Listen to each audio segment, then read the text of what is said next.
우리 성도들의 가정을 신방에 보면 어린 자녀들을 위해서 책을 많이 구입해서 이렇게 비치해 두고 아이들로 하여금 책을 읽도록 하는 그런 가정들을 봅니다.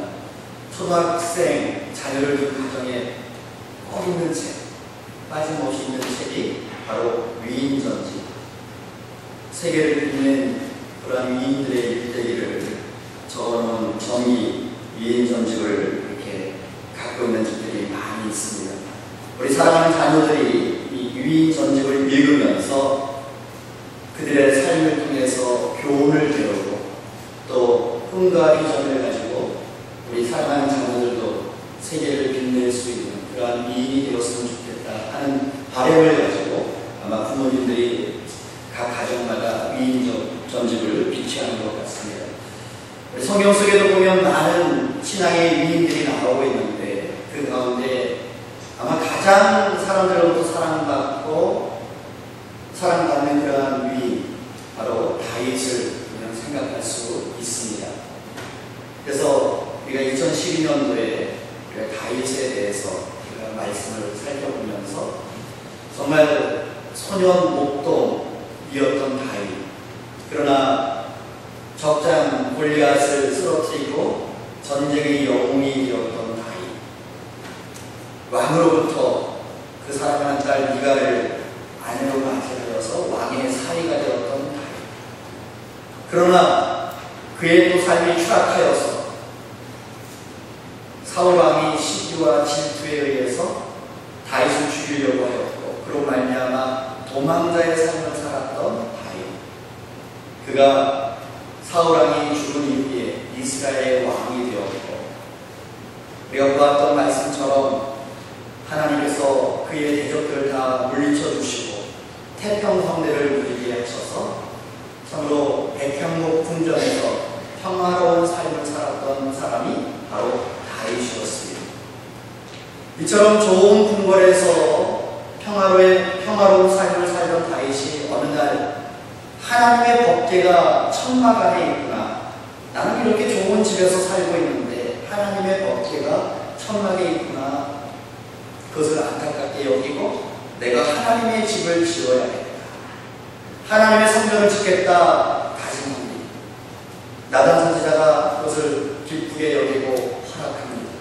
그런데 하나님께서 다윗이 하나님의 전을 짓는다라는 것을 거절하십니다. 그가 좋은 마음을 가지고 하나님의 전을 짓겠다 한 그 마음을 하나님께서는 기뻐 받으셨습니다. 그러나 다윗에게 성전을 짓지 말라고 말씀하십니다. 하나님은 누구의 도움을 받아야만 되는 분이 아니시죠. 하나님은 우리가 하나님의 집을 짓는 것이 아니라 하나님이 우리의 집을 짓는 분이시다라는 사실입니다. 다윗이 하나님을 위해서 뭘 하는 것이 아니라 하나님께서 다윗에게 복을 주셨고 지금까지 목동이었던 다윗을 이스라엘의 위대한 왕으로 삼으신 분이 하나님이셨고 앞으로 또 다윗의 자손을 통해서 하나님의 나라가 이 땅에 영원토록 하시겠다고 말씀하시는 분이 하나님이셨습니다. 이 사실을 다윗이 깨닫고 하나님 앞에 겸손히 순종합니다. 그리고 자신의 삶을 하나님께 드립니다. 이제 하나님께 그 삶을 드린 다윗을 하나님께서 어떻게 사용하시는가, 하나님께서 그의 삶을 어떻게 형통한 삶을 만들어 가시는가, 하나님께서 어떻게 다윗의 자손을 통하여서 인류를 구원하시고 이 땅에 하나님의 나라를 세워가시는가 하는 것이 성경 속에 우리에게 말씀되어지는 이야기입니다. 오늘 특별히 이 사무엘하 8장은 다윗의 삶 속에 하나님의 능력이 어떻게 나타나게 되었는가 하는 것을 우리는 발견합니다. 첫 번째, 오늘 1절에 보면은 다윗이 블레셋을 물리칩니다. 우리 지도를 한번 보여주시기 바랍니다.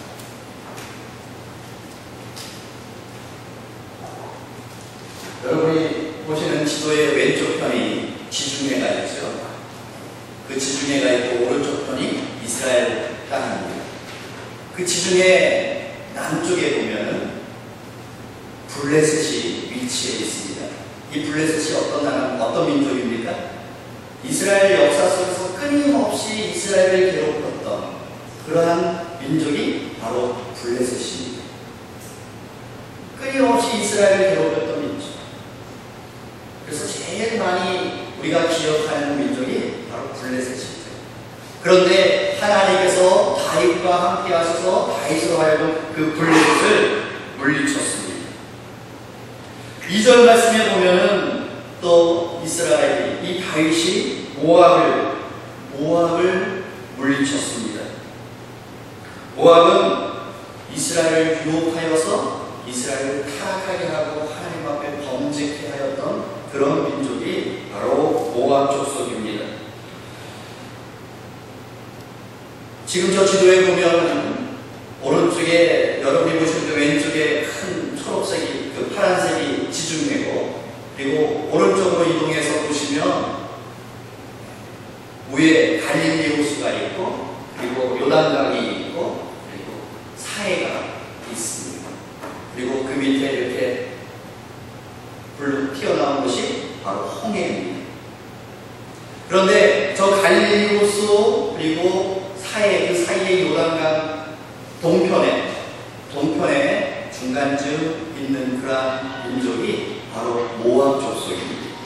그런데 하나님께서는 다윗을 통해서 이 모압 족속을 물리치고 그들을 종으로 삼고 이 모압 족속에게 조공을 받도록 하여 주셨습니다. 그리고 오늘 성경 3절에서 10절을 보면 아람 족속을 또한 물리치는 것을 봅니다.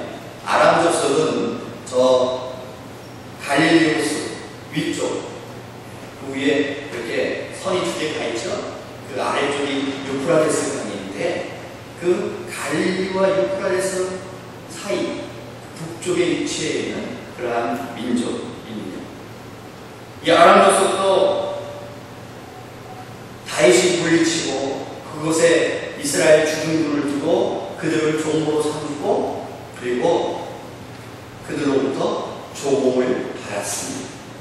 그리고 13절, 14절에는 에돔 족속을 또한 물리치고 그들을 통해서 이제 그들을 정복하는 그러한 장면이 나오는데, 에돔은 저 남쪽 동그라미 사해 남쪽에 위치해 있는 족속이 에돔 족속입니다. 그러니까 우리 이 지도를 보면 이스라엘 역사 속에서 이스라엘 주변에 있는 다른 모든 민족들, 그 모든 민족들을 다 정복하고 그 땅이 확장되어져서 이스라엘 역사 속에서 가장 넓은 땅을 차지했던 그런 왕이 바로 다윗 왕이었습니다. 그 사실을 이 8장에 기록되어 있습니다.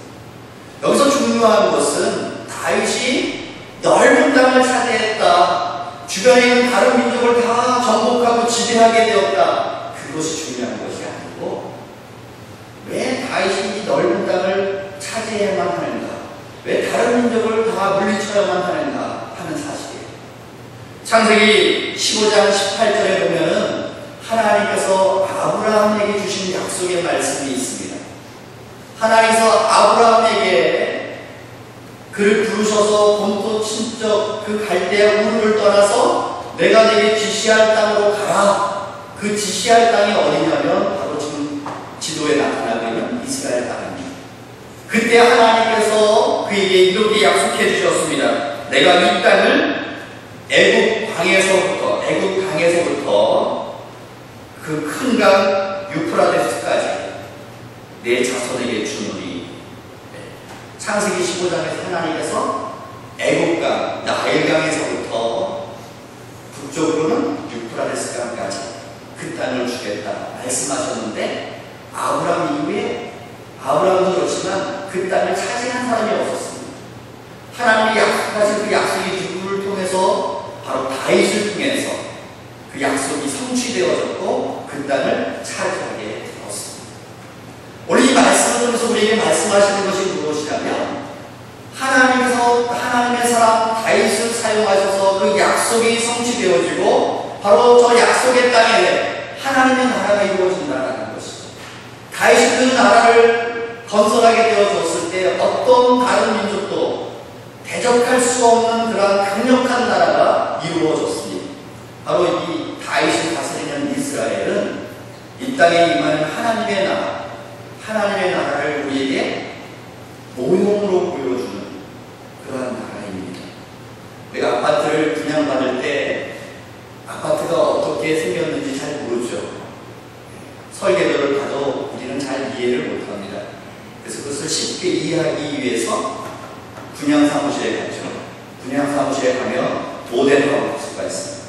모델하우스에 가보면 이 아파트는 싱크 때는 어떤 재질로 만들고 욕실은 어떻게 생겼고 아파트 구조는 어떻게 생겼고 그 모델하우스를 보면 그 아파트의 집 모양을 우리는 자세히 알 수 있죠.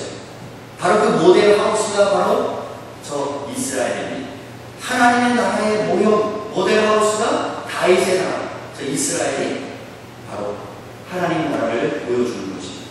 이 땅에 하나님의 나라가 영원할 것이고 어둠의 모든 권세가 물러가서 어느 누구도 대적하지 못하는 그런 나라가 된다라는 것을 다윗을 통해서 우리에게 말씀합니다.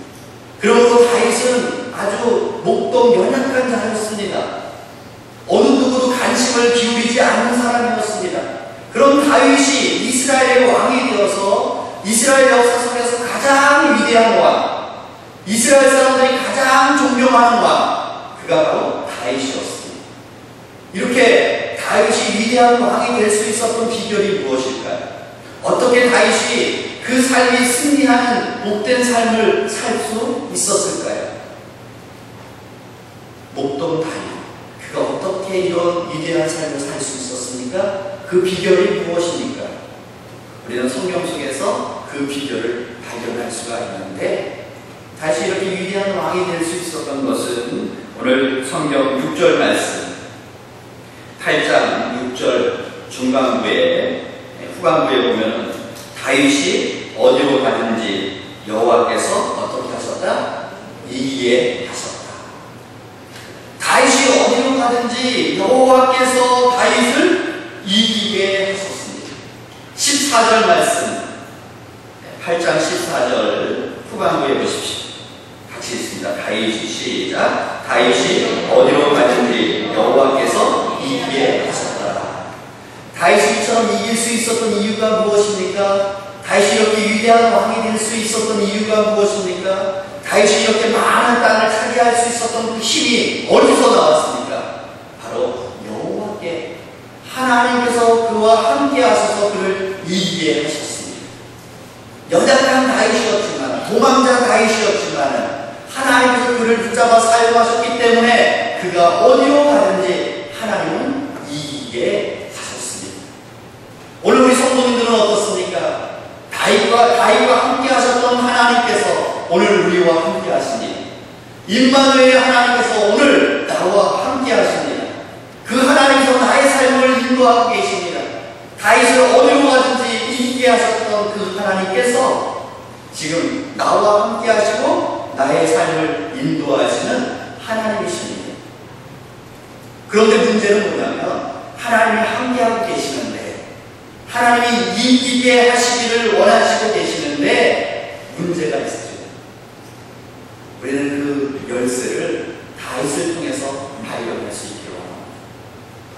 하나님이 우리와 함께 하시기를 원하시지만 함께하고 계시지만 하나님께서 우리에게 능력을 주시기를 원하시지만 우리가 그 능력을 사용하지를 못하고 있는 것이 문제예요. 다윗이 승리할 수 있었던 비결이 무엇일까요?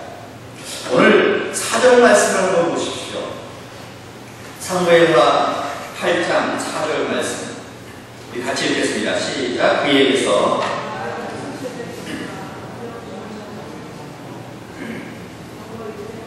다시 읽겠습니다. 네, 같이 읽겠습니다. 시작. 그에게서 나병 병거 100개 발만 남기고 다윗이 그 외에 병거의 말을 다 발의 힘줄을 끊었더니 다윗이 전쟁에 나가서 승리했어요. 그래서 적을 포로를 잡고 많은 전리품을 얻었는데 특별히 마병 1700명을 사로잡았습니다. 마병 2만 명을 포로로 잡았습니다. 마병 1,700명을 잡았으니까 그 마병이 끌고 다니는 병거를 끄는 말과 병거들이 얼마나 많이 있었겠습니까? 그렇죠? 보통 병거를 한 사람이 몰기도 하고 두 사람이 몰기도 하지 않습니까? 또 병거 한 대에 말 두 필이 끌기도 하고 한 필이 끌기도 하는데 거기에 마병 1,700명을 잡았습니다. 그러니까 많은 말들을 얻게 되었습니다. 그 당시의 전쟁에서 마병이라는 것, 말이라는 것, 병거, 이것은 어떤 무기입니까? 오늘날로 하면 아마 최신식 무기입니다.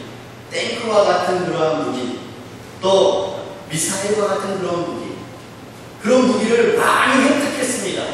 얼마나 좋겠습니까? 그렇죠? 전쟁을 해야 되는데 한 마리의 말이라도 더 구하기를 사람들은 원할 것입니다. 그게 바로 우리의 군사력이기 때문이죠. 그런데 오늘 이 4절 말씀해 보니까 다윗이 그렇게 많은 말을 붙잡았습니다. 얻었습니다. 그런데 병거 100대만 끌 수 있는 말을 내며 나머지 말들을 다 어떻게 했다고요? 그 발에 힘줄을 끊어버렸습니다. 병거 100대만 남겨놓고 나머지의 말들의 발의 힘줄을 끊어버렸습니다. 그 말이 뭐예요? 다른 말들은 더 이상 군사적인 도구로 쓸 수 없게 만들었다는 거예요. 더 이상 달릴 수 없게 그 발의 힘줄을 끊어버렸습니다. 더 이상 그 다른 말들은 소용이 없는 말이 되었습니다. 적진을 점령하고 포로를 잡고 탄약고를 열어봤더니 그 탄약고에 최신식 로켓, 미사일 같은 것이 많이 있습니다. 그런데 그 미사일을 사용하지 않고 어떻게 했다고요? 다 폐기 처분시켰다. 아니 그 미사일을 가지고 있으면 더 막강한 군사력을 갖게 되는데 왜 다윗은 그 말들의 발을 그 힘줄을 끊어서 폐기 처분시켰을까요? 왜 그랬을까요? 다윗은 내가 의지할 것은 바로 이 말이 아니라는 거예요. 내가 의지하고 붙잡아야 될 것은 이 말이 아니고 나의 힘은 어디에서 옵니까? 여호와께로부터 옵니다. 그러니까 그는 말을 의지하지 아니하고 누구를 의지했어요? 하나님을 의지했습니다. 하나님이 나의 힘임을 고백합니다. 오늘날 사람들은 어떻습니까? 여러분의 힘이 무엇입니까? 사람들은 나의 힘은 돈으로부터 온다. 그래서 돈을 한 푼이라도 더 옮겨주려고 합니다. 나의 힘은 권세로부터 온다. 권세를 더 많이 가지려고, 조금 더 높아지려고 모든 사람들이 발버둥을 칩니다. 그런데 재물이 많으면 많을수록 안전한가요? 아니요. 아직도 부족해. 더 잡아야 돼. 끊임없이 더 잡으려고 합니다.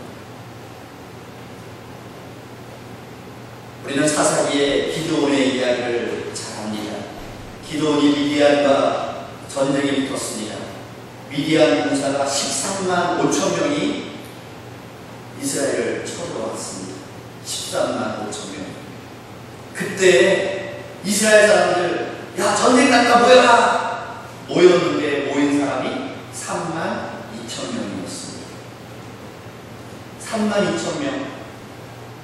13만 5천 명과 3만 2천 명, 무려 5배 가까이 되는 그러한 적들입니다. 이스라엘이 불리하죠. 그런데 하나님께서는 그 3만 2천 명을 다 데리고 가서 미디안과 싸우라 하지 아니하시고 하나님께서 무서운 사람들, 두려워하는 사람들을 다 집으로 돌려보내라. 그 3만 2천 명 중에서는 얼떨결에 쫓아온 사람도 있거든요. 전쟁을 원치 않는 사람들도 있거든요. 그래서 하나님께서 두려운 사람들 다 돌려보냈더니 그때 떠나간 사람이 무려 2만 2천 명이 전쟁을 하기 싫다고 다 떠나갔습니다. 이제 남은 사람이 10,000명 남았습니다. 아니, 10,000명 남았습니다. 자, 10,000명 이제 13만 5천 명입니다. 13배입니다. 아이들 말고 게임이 안 됩니다. 그런데 하나님께서는 그 10,000명도 너무 많다. 그 사람들을 추렸는데 남은 사람이 몇 명입니까? 300명. 300명과 13만 5천 명이 싸워야 합니다. 왜 하나님께서 300명만 남겨놓고 나머지 3만 1,700명을 다 돌려보냈을까요? 왜 돌려보냈을까요? 그들이 만약 이 전쟁에서 승리하면 우리가 군사력이 있기 때문에, 우리의 지도력이 있기 때문에 우리가 이겼다는 것이, 하나님의 능력으로 이겼다는 것이 아니라 우리가 이겼다 자만할 수 있습니다. 그래서 하나님께서는 우리가 이겼다라고 생각할 수 있는 가능성을 다 없애버렸어요. 그래서 다 돌려보내라. 그리고 남은 사람 300명 대 14만 5천 명이 싸움을 하게 됩니다. 이 싸움에서 누가 이겼습니까? 300명의 이스라엘 사람들이 승리하게 되었습니다. 오늘 우리가 물질을 의지합니다. 권세를 의지합니다. 거기에는 뭐가 없어요? 하나님의 능력이 없습니다. 하나님의 능력이 함께할 자리가 없어요. 내가 전적으로 물질만 붙잡고 있으니까 하나님이 나를 잡아주실 자리가 없습니다. 여러분, 내려놓으세요. 물질 의지하는 자리를 내려놓으세요. 권세 의지하는 자리를 내려놓으세요. 여러분 건강에 대해서 자신하던 부분들을 내려놓으세요. 그리고 내려놓은 그 자리를 하나님, 나의 이 빗자리를 하나님이 잡아주십시오. 하나님이 붙잡아 주십시오. 내가 하나님을 의지하겠습니다. 물질을 의지하는 것이 아니라, 권세를 의지하는 것이 아니라, 인기를 의지하는 것이 아니라 내가 하나님을 의지하겠습니다. 하나님이 잡아주십시오. 다윗이 그래서 말의 발에 힘줄을 끊어버립니다. 나는 말을 의지하는 것이 아니라 하나님을 의지합니다. 하나님을 의지할 때 그에게 하나님의 능력이 임하였습니다. 하나님의 권세가 임하였습니다. 그의 모든 대적들을 하나님께서 앞장서 주셔서 물리쳐 주셨습니다. 결국 그로 말미암아 그는 하나님으로부터 승리케 되어지는 승리자가 되었습니다. 두 번째로 다윗의 승리의 비결은 11절 12절 말씀을 보면, 다윗 왕이 그것도 여호와께 드리고 그가 정복한 모든 나라에서 얻은 은금 곧 아람과 모압과 암몬 자손과 블레셋 사람과 아말렉에게서 얻은 것들과 소바왕 료베 아들 하닷 에셀에게서 노력한 것과 같이 드립니다. 다윗은 이 전쟁터에서 얻은 전리품들, 금과 은과 녹과 많은 재물들을 얻었는데 그 재물들을 다 어떻게 했다고요? 하나님께 드렸습니다. 전쟁에서 내가 어렵게 싸워서 승리했는데 이거 다 내 거야? 그럴 수 있지 않습니까? 이거 전부 다 내가 수고했으니까 다 내 거야? 그럴 수 있는데 다윗은 그렇지 않았습니다. 그는 그 귀한 것을 먼저 하나님께 드렸습니다. 이 말씀이 무엇입니까? 그는 이 승리의 기쁨, 이 승리의 영광을 하나님께 드렸습니다. 이 모든 영광 내가 받는 것이 아니고 내가 드리는 것이 아니고 하나님이 받으셔야만 합니다. 하나님의 것입니다. 하나님 앞에 드렸습니다. 요즘 올림픽 때문에 우리가 많이 행복해졌습니다. 유도 선수 가운데 김재범이라고 하는 선수가 금메달을 땄습니다. 그리고 이제 기자들이 달려와서 인터뷰를 합니다. 그의 첫 마디가 무엇이었습니까? 하나님께 영광을 드립니다. 하나님께 영광을 드립니다. 오늘 승리의 기쁨, 그 영광, 내가 얼마나 고생했는데, 내가 얼마나 수고했는데 다 내 거야 할 수 있죠. 그러나 그는 하나님께 영광을 돌립니다. 그리고 자기를 지금까지 위해서 수고하신 분들을 위해서 그들께 감사를 드리는 그 모습을 보았습니다. 그가 얼마나 그 자리에 서기까지 힘들게 달려왔으니까 그가 인터뷰 가운데 이런 말을 하더라고요. 4년 전에는 내가 죽기 살기로 했더니 은메달을 땄습니다. 그래서 이번에는 죽기 살기로가 아니라 어떻게? 죽기로 달려들었더니 금메달을 땄습니다. 그 말이 뭐예요? 얼마나 고생을 했는지, 얼마나 애썼는지 그걸 다 이루 말할 수 없는 거죠. 그런데 이 승리의 기쁨을, 이 영광을 누구에게? 하나님께 드립니다. 하나님. 그리고 그의 마지막 말, 나를 위해서 기도해 주신 국민 여러분께 감사합니다. 어떤 프로에서 보니까 그는 시계를 10시 4분에 4분에 알람을 맞춰놨대. 10시 4분. 10시 4분. 1004 천사 시간. 그 시간이 무슨 시간이래요? 기도 시간이라고. 자기는 10시 4분 알람이 울리면 옆에서 감독님이 뭐라고 해도 다 무시하고 기도를 한대요. 자기는 기도 시간을 정해놓고 기도했어요. 하나님을 의지했습니다. 그리고 하나님께 영광을 돌렸습니다. 나를 승리케 하신 하나님, 나를 이 자리에 세우신 하나님, 그 모든 영광과 권세와 존귀 하나님 받으시옵소서. 하나님의 은혜를 깨닫게 되어졌을 때 그런 기쁨으로 그가 얻은 것들을 하나님 앞에 드릴 수 있었습니다. 바로 오늘 하나님이 쓰시는 사람, 하나님께서 승리케 하는 사람, 내가 했어 그게 아니고 하나님이 하신 것을 깨닫고 하나님이 하신 것을 알고 하나님의 영광을 돌리는 사람을 하나님께서는 계속해서 승리케 하시는 하나님이셨습니다. 오늘 우리의 삶 속에서도 하나님께서 크신 은혜를 주셨습니다.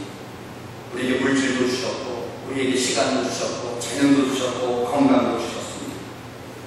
내가 하나님의 은혜를 깨닫게 되어지면 나의 삶을 드리는 것 아깝지가 않지. 내 시간을 드리는 것 아깝지가 않습니다. 정말 우리가 하나님으로부터 받은 은혜, 그 감사, 그 감격, 그것을 하나님 앞에 영광 돌리는 우리 모든 성도님들 되기를 주님의 이름으로 축원합니다. 다윗은 이렇게 위대한 왕이 되었는데 그의 성공의 세 번째 비결은 15절에 나와 있습니다. 우리 15절 말씀 같이 읽습니다. 시작. 다윗이 온 이스라엘을 다스려 다윗이 모든 백성에게 정의와 공의를 행하세. 다윗이 이스라엘을 통치하는데 어떻게 통치했다고요? 정의와 공의로 통치하였습니다. 그가 주변에 있는 모든 대적을 물리쳤습니다. 이제는 강력한 왕이 되었습니다. 막강한 왕이 되었습니다. 얼마나 힘이 세게 했습니까? 그가 원하는 대로 모든 것을 할 수 있는 그러한 힘을 가지고 있는 왕이 되었습니다. 그런데 그의 통치는 정의와 공의로 다스리는 통치였습니다.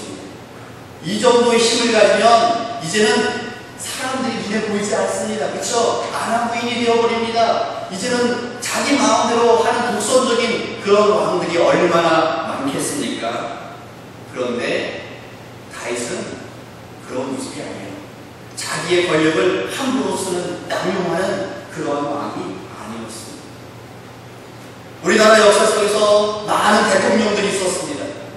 그런데 정말 온 국민이, 모든 사람들이 우리는 대통령 누구를 존경합니다. 사랑합니다.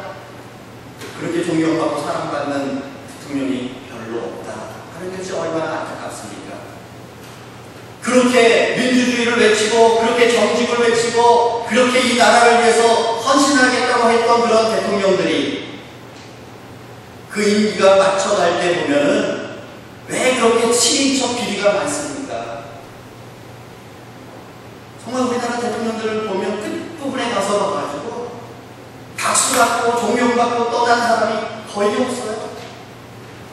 다들 자식이 잘못했기 때문에, 아들들이 잘못했기 때문에, 동생이 잘못했기 때문에, 형이 잘못했기 때문에 국민 앞에 대국민 사과문을 읽어야 되는 그러한 초라한 모습들. 왜 그렇습니까? 정의와 공의를 잃지 않았기 때문에. 다윗은 그가 막강한 힘을 얻었지만 그의 다스림은 어떻게 행했다고요? 정의와 공의를 행하는 삶이었습니다. 그가 가지고 있는 그 막강한 힘을 혼자 독점하고 그 권세를 부리는 사람이 아니라 자기가 가지고 있는 그 힘을 분산시켰습니다. 그 힘을 나누어 주었습니다. 누구에게? 군사력은 요압 장군에게 맡겼습니다. 사관은 여호사밧에게 맡겼습니다. 그리고 사독과 아히멜렉을 제사장으로 세웠습니다. 스라야를 서기관으로 세웠습니다. 분하야를 블렛과 블렛 사람들을 다스리는 지도자로 세웠습니다. 과거에 우리나라 지도자들은 어떤 모습이었어요? 자기중심적인 카리스마를 가지고 다스리는 그러한 지도자들이었습니다. 우리 한국 교회에 참 훌륭하신 목사님들도 많은 분들이 어떤 모습이에요? 카리스마를 가지고 그분이 힘의 가장 정점에 있고 그런 위치였지 않습니까? 그런데 그분들이 떠날 때 되면 어떻게 돼요? 그 힘이, 그 정점이 사라지게 되니까 다툼이 생겨나고 문제가 생겨나지 않습니까? 이제는 한 사람이 힘을 가져야 될 때가 아니에요. 어떻게 해야 돼요? 서로에게 그 힘을 나누고 서로에게 사역을 맡기고 서로가 함께하는 그러한 사역을 해야 할 때입니다. 다윗은 그가 힘의 정점에 있을 때 그것을 누리고 그것을 힘을 쓰는 그러한 자가 아니라 하나님 앞에서 정의와 공의를 하며 함께 나누는 그러한 삶을 살았던 이였습니다. 다윗이 승리할 수 있었던 네 번째 비결은 그는 사랑이 그에게 있었다는 사실입니다. 여러분, 정의와 공의만을 주장하면 어떻게 될까요? 인정사정이 없어질 수 있습니다. 공포정치가 일어날 수 있습니다. 그러나 다윗은 정의와 공의를 행함에 또 플러스 거기에 사랑을 더했습니다. 9장 1절 말씀을 한번 보십시오. 9장 1절 말씀 같이 읽습니다. 시작. 다윗이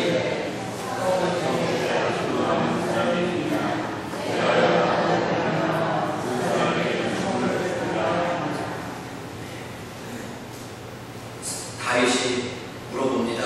사울의 집에, 사울의 가문에 아직도 남은 사람이 있느냐? 왜 물어봤을까요? 남은 사람 찾아가지고 죽이려고. 그 당시에는 그게 보통적인 일이죠. 정적을 물리치고 정적을 3조까지 멸해버리는 것이 그 당시의 모습입니다. 그러나 다윗은 정적을 물리치기 위해서 사울 집에 남은 자가 있느냐 물어본 것이 아니었어요. 마지막 부분에 그 사람에게 은총을 베풀리라. 사울이 어떤 사람입니까? 사울은 다윗을 죽이려고 했던 사람입니다. 다윗을 정말 진짜 너무나도 힘들게 했던, 끊임없이 쫓아왔던, 다윗을 미워하고 다윗을 괴롭혔던 그런 사람이 사울이었습니다. 그 원수 같은 사울을 원수로 대하지 않습니다. 다윗은 그 가정에, 그 가문에 남은 자가 있는, 살아남은 자들이 있느냐? 다 사울도 전쟁터에서, 그 아들도 전쟁터에서 전사하였는데 살아남은 자가 있느냐? 그랬더니 찾아봤더니 요나단의 아들, 사울의 손자 요나단의 아들 무비보셋이라는 사람이 살았습니다. 유모가 어린 무비보셋을 데리고 도망을 가는데 얼마나 다급하게 정신없이 도망을 갔으면 안고 가다가 그냥 떨어뜨려가지고 이 무비보셋이 장애가 생겼습니다. 다리를 저르게 되었습니다. 그런 무비보셋이 있습니다. 그러자 이 다윗이 그 무비보셋을 어떻게 해요? 궁궐로 불러들입니다. 그리고 너는 이제부터 이 왕의 식탁에서 함께 식사하자. 왕의 식탁에서 함께 식사하자는 말은 그에게 어떤 지위를 주는 거예요? 왕자와 같은 지위를 주는 거예요. 자기를 괴롭혔던 사울왕의 손자였던 이 무비보셋을 왕자의 지위를 주었습니다. 그리고 사울왕이 가지고 있었던 모든 재물들, 사울왕에게 소유되었던 그 재산들, 그것을 다 무비보셋에게 돌려주었습니다. 여러분, 이 땅에서 승리하시길 원하십니까? 성공하시길 원하십니까? 하나님이 함께 하셨습니다. 하나님이 나와 함께 하셔서 하나님의 능력이 우리들 속에 임해야만 우리의 삶이 복된 삶, 위대한 삶이 되어질 수 있습니다. 하나님이 지금 여러분과 함께하고 계십니다. 하나님께서 여러분에게 능력을 공급해 주시기를 원하십니다. 하나님께서 여러분의 삶을 성공적인 삶으로 이끌어 주시기를 원합니다. 그런데 문제는 내가 그 하나님을 온전히 의지하지 않습니다. 내가 하나님보다 더 의지했던 것들 이 시간에 내려놓으십니다. 물질을 의존했습니까? 집안의 배경을 의존했습니까? 여러분의 자녀를 의지했습니까? 다 내려놓으십시오. 그리고 그 내려놓은 자리, 하나님, 이 자리에 하나님의 능력이 함께 하셔서 하나님의 그 능력의 오른손으로 나를 붙잡아 주셔서 하나님의 나로 강하게 하여 주십시오. 그렇게 강구할 수 있기를 원합니다. 그리고 여러분 삶 속에 하나님이 주시는 승리를 경험해 보십니까? 그러면 그 승리를 얻을 때마다 이것은 내가 했어! 교만한 자가 아니라 그 모든 것, 이것은 하나님의 은혜입니다. 승리케 하셨습니다. 하나님 영광 받아 주십시오. 그 모든 영광을 하나님께 돌리시기를 원합니다. 이제는 승리했다고 성공했다고 안하무인적인 그런 삶이 아니라 하나님 앞에서 나와 함께 하시는 하나님 앞에서 부끄러움 없고 정의와 공의를 행하면서 그 힘을 함께 나누면서 서로 더불어서 승리의 자리로 나아갈 수 있도록 이끌어 주시고 그리고 거기에 사랑을 더하여서 사랑과 기쁨으로 함께 섬기는 그런 우리 모든 성도들 되기를 주님의 이름으로 축원합니다.